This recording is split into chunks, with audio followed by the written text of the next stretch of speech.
Hi friends, నిజంగా మనకు కూడా స్పైడర్ కుడితే మనం కూడా స్పైడర్ మ్యాన్ లాగా మారిపోతామా? స్పైడర్ మ్యాన్ లక్షణాలన్నీ మనకు కూడా వస్తాయా? సో అంతేకాకుండా ఒకరోజు చైనా ప్రొడక్ట్స్ అనేది వాడుకోకుండా ఉంటే ఏం జరుగుతుంది? బిగ్ బాస్ లాంటి షో అనేది ఇంకోటి ఉందా? ఉంది. బిగ్ బాస్ లాంటి షో చిన్నపిల్లలకి ఎంత దారుణంగా ఉండేదో, ఎంత కష్టంగా ఉంటాయి వాటిలో ఉన్న గేమ్స్ చూస్తే మీరే ఆశ్చర్యపోతారు నిజంగా. ఓకే, ఈరోజు ఇలాంటి ఇంట్రెస్టింగ్ ఫ్యాక్ట్స్ అనేది తెలుసుకోవడానికి మనము ఈ వీడియోలోకి వెళ్ళిపోయి తెలుసుకున్నాం అనమాట. దయచేసి ఈ వీడియో అందరూ చూస్తున్నారు కానీ ఎవరు లైక్ చేయట్లా, ప్లీజ్ లైక్ చేయండి, షేర్ చేయండి, సబ్స్క్రైబ్ చేసుకోవడం మాత్రం మర్చిపోకండి. ఎందుకంటే మీరు ఇచ్చే లైక్ అండ్ షేర్, సబ్స్క్రైబ్ వలన నాకు కొంచెం ప్రోత్సాహంగా ఉంటుంది, నేను మరో వీడియో చేయగలుగుతాను. ప్లీజ్ దయచేసి మిమ్మల్ని కోరుకునేది నేను ఒక like and share and subscribe. Please do subscribe you walking channel. వీడియోలోకి వెళ్ళిపోతాం. టాపిక్ ఈరోజు ఎక్కువ లెంత్ లాగను, తక్కువలో ముగ్గు చేస్తాను. Thank you. ఫ్యాక్ట్ నెంబర్ 10 ఏంటంటే, ఇది ఒక మ్యాథ్స్ మ్యాజిక్ ట్రిక్ లాంటిది అనమాట. లాస్ట్ టైం మీకు నేను చెప్పాను, కాకపోతే ఎవరు అంతగా చూడలేదు. సో ఇప్పుడు నేను చెబుతున్నాను అనమాట.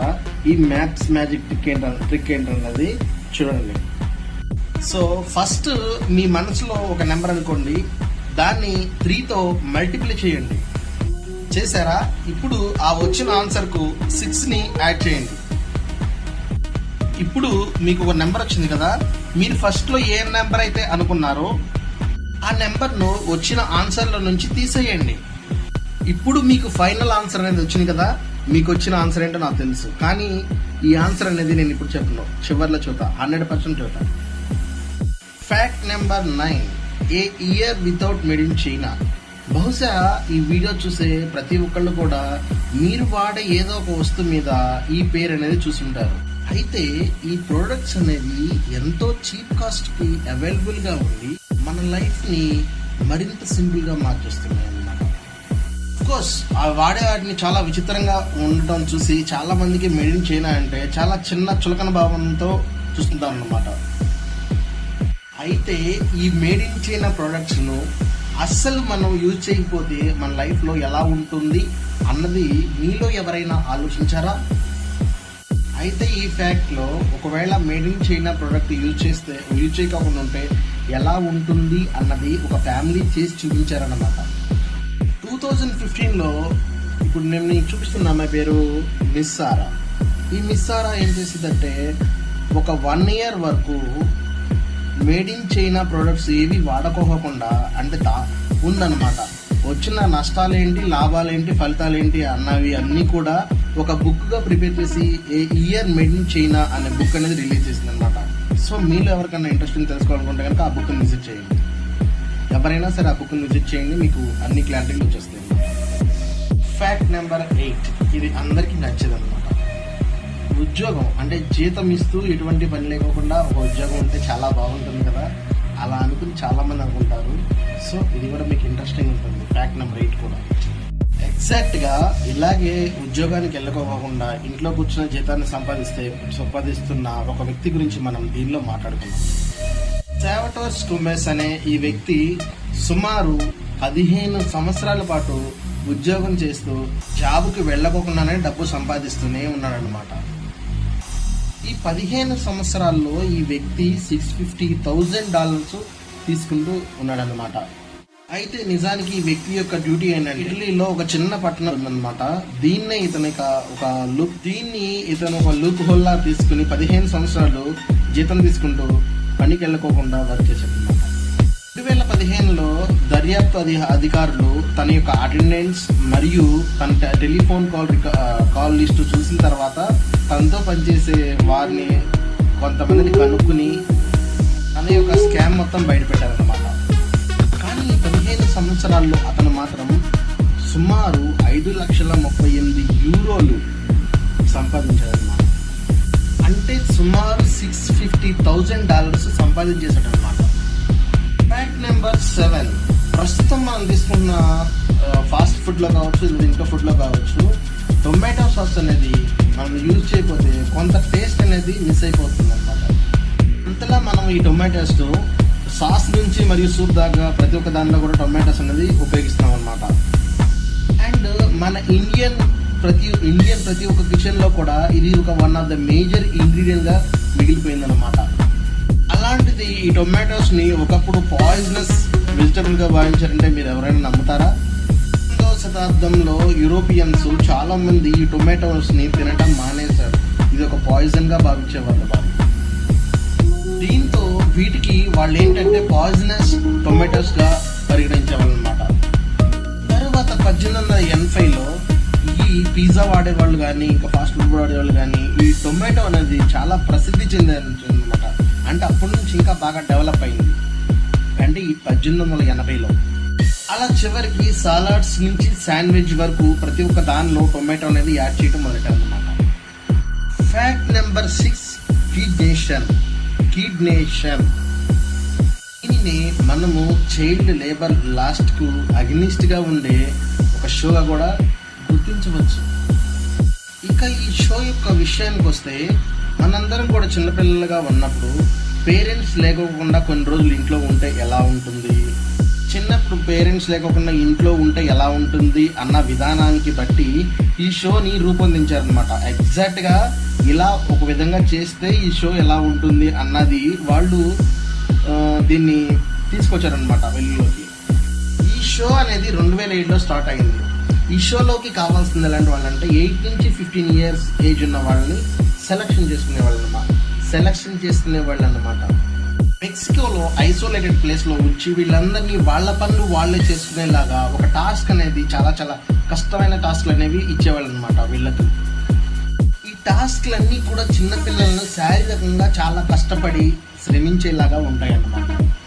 ఎట్టకేలకి ఇక ఆ విధంగా ఆ సీజన్ అనేది కంప్లీట్ చేసేసారనమాట. వాళ్ళందరూ కూడా విజయవంతంగా కంప్లీట్ చేశారు. కానీ నిజానికి తర్వాత ఏం చేశారంటే ఆ షోని అనేది బ్యాన్ చేసేసారనమాట. అంటే చాలా కష్టంగా ఉంటుందని ఆ షోని ఇక బ్యాన్ చేశారు. ఫ్యాక్ట్ నెంబర్ 5, ఆస్ట్రియన్ కంప్యూటర్ సైంటిస్టులు ఒక కొత్త టెక్నాలజీతో వింతైన స్మార్ట్ షూ అనేది ఒకటి తయారు చేశారు. బ్లైండ్ పీపుల్కి అనేది చాలా చాలా ఉపయోగపడేది అనమాట. ఇవి బ్లైండ్ పీపుల్కి ఏ విధంగా ఉపయోగపడతాయి అంటే వీళ్ళు నడుస్తున్నప్పుడు 4 meters డిస్టెన్స్ లో ఏదన్నా కానీ ఎదురు ఉంటే కనుక వాళ్లకు ఆ సెన్సార్ అనేది అలర్ట్ అయిపోయి వాళ్ళకి సిగ్నల్ అనేది ఇచ్చేస్తుంది అనమాట. ఫ్యాక్ట్ నెంబర్ 4, ఫ్రెండ్స్, మన రియల్ లైఫ్ లో చూస్తూ ఉంటాం.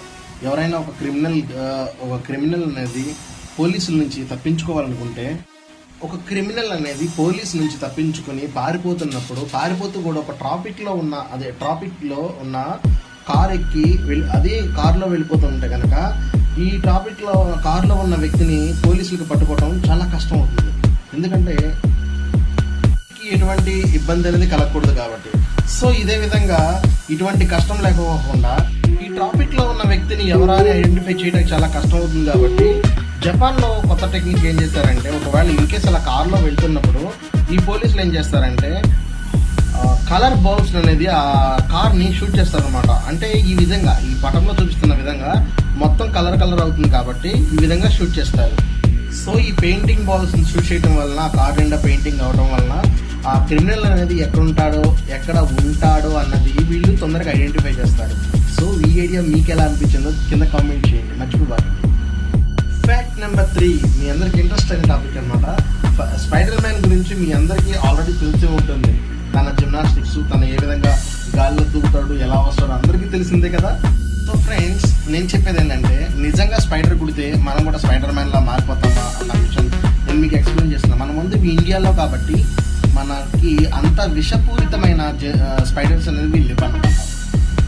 ఒకవేళ నిజానికి మనం కానీ ఇక్కడున్న స్పైడర్స్ కుడితే అక్కడ కొంచెం మంటగా ఉంటుంది, కొంచెం దురదగా ఉంటుంది, కొంచెం ఇన్ఫెక్షన్ లాంటిది జరుగుతుంది అంతే. అంతకు మించి ఏమీ కాదు.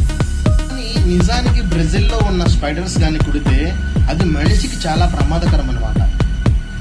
నిజానికి అలాంటి విషపూరితమైన స్పైడర్స్ అనేది కుడితే మనం నిజానికి పైకి దేవుడి దగ్గరికి వెళ్ళిపోవడమే తప్పించి మనం ఎటువంటి స్పైడర్ మ్యాన్ లో అవలేము, సూపర్ మ్యాన్ లో అవలేము అనమాట. ఎందుకంటే అవి విషపూరితమైన జంతువులు, అంతేకాకుండా అది ఒక కల్పితమైన ఒక స్టోరీ కాబట్టి అలా తీశారు. అంతేగాని మనం ఎక్కడ కూడా సాలిపురుగు కుడితే స్పైడర్ మ్యాన్ అవుతారు అన్నది నిజం కాదు. జస్ట్ అది ఒక ఫేక్, అది ఒక కల్పితమైన ఒక చిత్రం అనమాట, అంతే. ఫ్యాక్ట్ నెంబర్ 2, ఈ ప్రపంచంలో ఎన్విరాన్మెంట్ తో ఎఫెక్ట్ చేసే మేజర్ ప్రాబ్లం లో ప్లాస్టిక్ ఒకటైతే ఈ ప్లాస్టిక్ వేస్ట్ అనేది తగ్గించడానికి చాలా కంట్రీస్లో చాలా మంది ఐడియాస్తో ముందుకు వస్తున్నారు. కానీ వాటిని తగ్గించడానికి చాలా సహకరిస్తున్నారు అనమాట వాళ్ళు కూడా.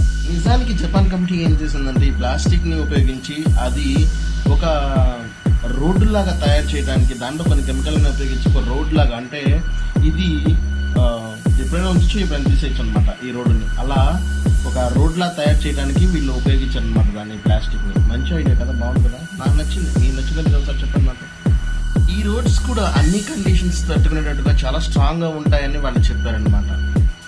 ఫ్యాక్ట్ నెంబర్ 1లో టెక్సాస్ గవర్నమెంట్ ఇంట్రడ్యూస్ చేసిన ఒక లా గురించి నేను మీకు చెప్పాలనుకున్నాను. చాలా బాగుంటుంది ఈ ఫ్యాక్ట్ నెంబర్ 1. దయచేసి పూర్తి వీడియో ఇప్పుడు దాకా చూసారు కదా, ఇది కూడా చూసేయండి. అలాగే చివరిని లైక్ చేయండి, సబ్స్క్రైబ్ చేసుకోవడం మర్చిపోకండి. ఫ్రెండ్స్, ఆ గవర్నమెంట్ తీసుకున్న చట్టం ఏంటంటే, లా ఏంటంటే మీకు చూద్దాను. ఒక మహిళ గర్భం ధరించిన 6 వారాల తర్వాత అది అబార్షన్ చేయడానికి చూస్తే గనక అది చాలా చట్టరీత్యా నేరమని, అలా చేసిన వారికి శిక్షార్హులని ఆ గవర్నమెంట్ అనేది ప్రకటించింది. ఫ్రెండ్స్, ఇది విన్న తర్వాత నాకు ఒకటి అనిపించింది ఏంటంటే, వాళ్ళు చేసిన చట్టం చాలా బాగుందని. ఫ్యాక్ట్ నెంబర్ 10లో అడిగిన క్వశ్చన్కి ఆన్సర్ ఏంటంటే నెంబర్ 2 అన్నమాట. సో మీకు ఇప్పుడు నేను చెప్పేది నెంబర్ 2 ఆన్సర్, ఓకేనా? ఆన్సర్ ఏంటంటే నెంబర్ 2. నేను చెప్పిన ఆన్సర్ కరెక్ట్ అని అనుకుంటున్నా. మీకేమనిపించింది కామెంట్ చేయండి. Please do subscribe యువా king channel. ఎటువంటి ఫ్యాక్ట్స్ మీకు మళ్ళీ కావాలనుకుంటే కనుక నా ఛానల్ని సబ్స్క్రైబ్ చేసుకోండి, లైక్ చేయండి, షేర్ చేయడం మాత్రం మర్చిపోకండి. Please do subscribe. బాయ్.